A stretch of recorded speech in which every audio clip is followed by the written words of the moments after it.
बताओ तुम्हारे हृदय में क्या है? क्या तुम साम से प्रेम करती हो? उससे विवाह करना चाहती हो? बताओ लक्ष्मणा, ये अंतिम अवसर है।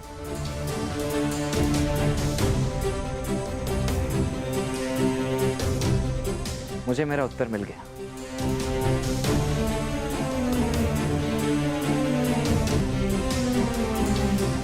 रुक जाओ वृषसेन।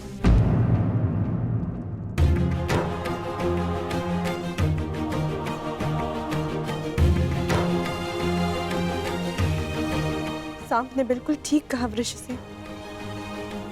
मैं केवल उन्हीं से विवाह करना चाहती, केवल उन्हीं के साथ अपना जीवन व्यतीत करना चाहती। परंतु जब वो मेरी मनोदशा समझ ही गए थे तो मुझे छोड़ के गए ही क्यों? बाहर देखो।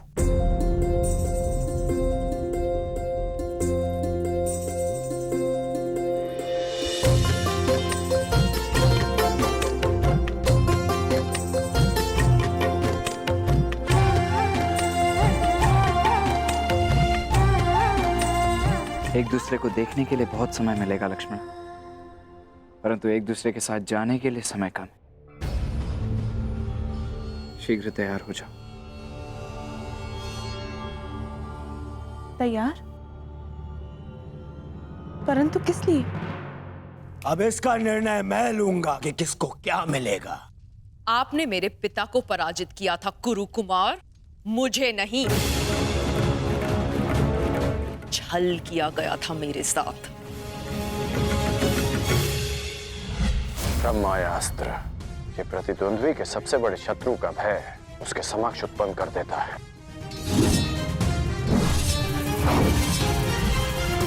ब्रह्म का उपयोग करके मुझे युद्ध से वंचित किया गया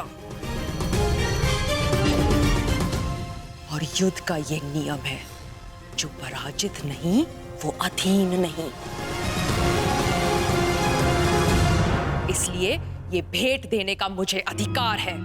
पांचाल की यही नीति है। मैं तुम्हें चुनौती देता हूं, स्वीकार करो।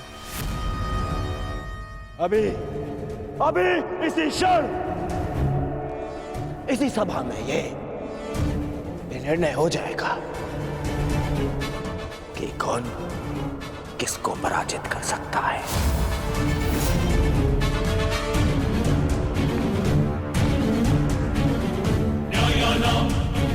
अधिकाराणां राम्यर्थं साम्राज्यर्थं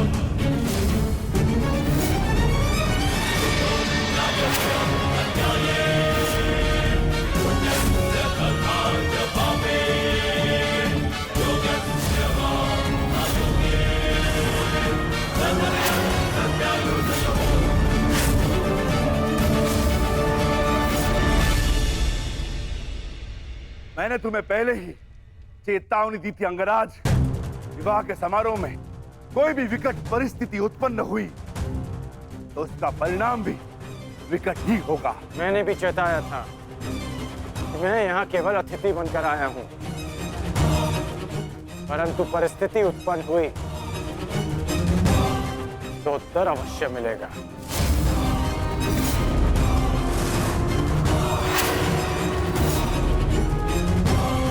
ठहरो, यहां कोई युद्ध नहीं होगा। मत भूलो कि ये अभिमन्यु का विवाह है। भीम, अर्जुन, कम से कम तुमसे मुझे ये आशा नहीं थी।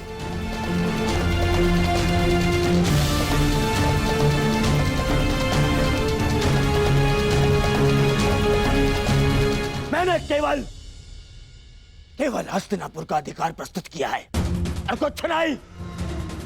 आप ही बताइए, जब पांचाल पर अब भी मेरा अधिकार नहीं है, हमारा अधिकार नहीं है। यदि अधिकार की बात है तो कहां है इंद्रप्रस्थ, जिस पर अज्ञातवास पूर्ण होते ही हमारा अधिकार होना चाहिए था। कैसा अधिकार? क्या तुम्हारी स्मृति पे 13 वर्ष के समय ने धूल जमा दी है दुर्योधन? क्या तुम्हें स्मरण नहीं कि शर्त यह थी कि 12 वर्ष का वनवास और 1 वर्ष का अज्ञातवास पूर्ण होते ही हमें फिर से हमारा छीना हुआ राज्य वापस मिलेगा और ज्येष्ठ युधिष्ठिर फिर से सम्राट बन जाएंगे।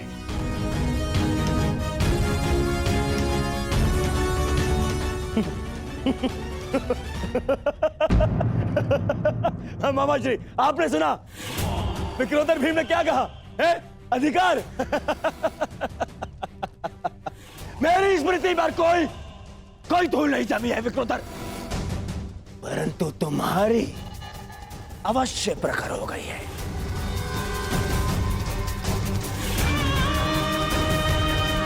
क्योंकि मेरी गणना के अनुसार तुम्हारा ज्ञातवास तुम्हें पहले ही भंग कर चुका हूं,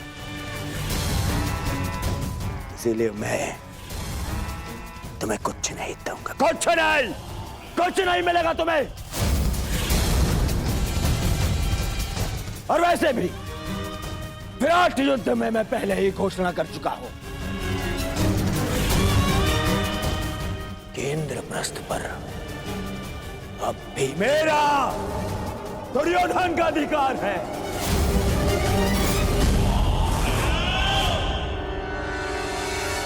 इसलिए तुम्हें कुछ नहीं मिलेगा। जो करना है कर लो, जाओ। अरे कोई जाओ, इस बड़बोले को भोजन कराओ। पेट भरा ना होना तो प्रलाप करने लगता है। जाओ भोजन करके आओ, जाओ। बस दुर्योधन, अब मेरा पेट तेरे लहू से भरेगा।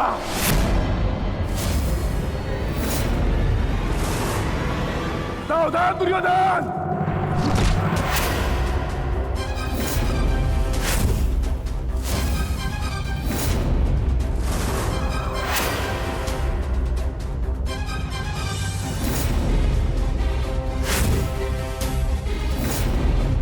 मैं भूल गया था, योद्धा से पहले प्रहार सहने उसकी ठार आती है।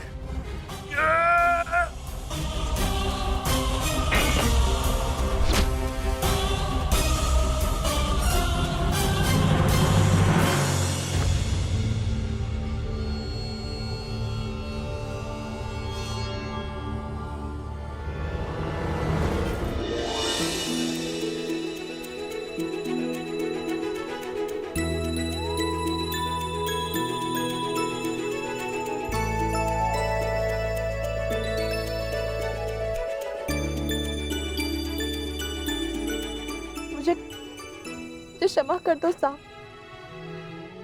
मेरे कारण आपको बहुत ठेस पहुंची ना। तुमने सोच भी कैसे लिया? मात्र तुम्हारे कह देने से शाम तुम्हें अकेला छोड़ जाएगा।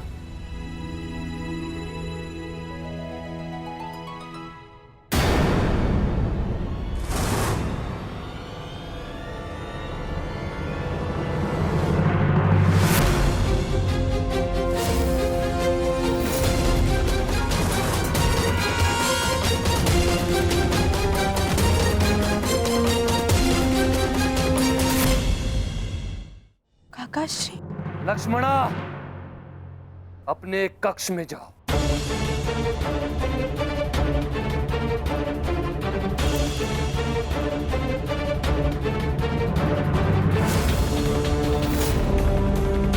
लक्ष्मणा, अब यदि कहीं जाएगी तो केवल मेरे साथ। अंततः तुमने अपने पिता के लक्षण दिखा ही दिए सांप। इसके विपरीत मैंने जो लक्षण दिखाए वो मेरे होने वाले ससुर, आपके ज्येष्ठ युवराज दुर्योधन में है। मौन रहो मूर्ख। ये मत भूलो कि तुम किसके समक्ष खड़े हो।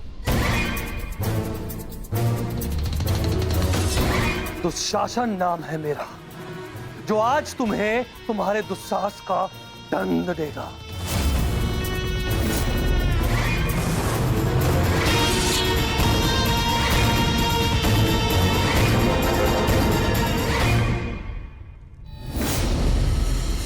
श्रेयस्कर यही होगा। तुम इस प्रकरण से बाहर रहो कर्ण। ये राजपुत्रों का प्रकरण है, तुम जैसे सूत पुत्रों का नहीं। ये भूमि के अधिकार की बात हो रही है। रथ की रास थामने की नहीं। मैं केवल एक ही भूमि जानता हूं और वो है रणभूमि, जिस पे प्रत्येक योद्धा का अधिकार होता है।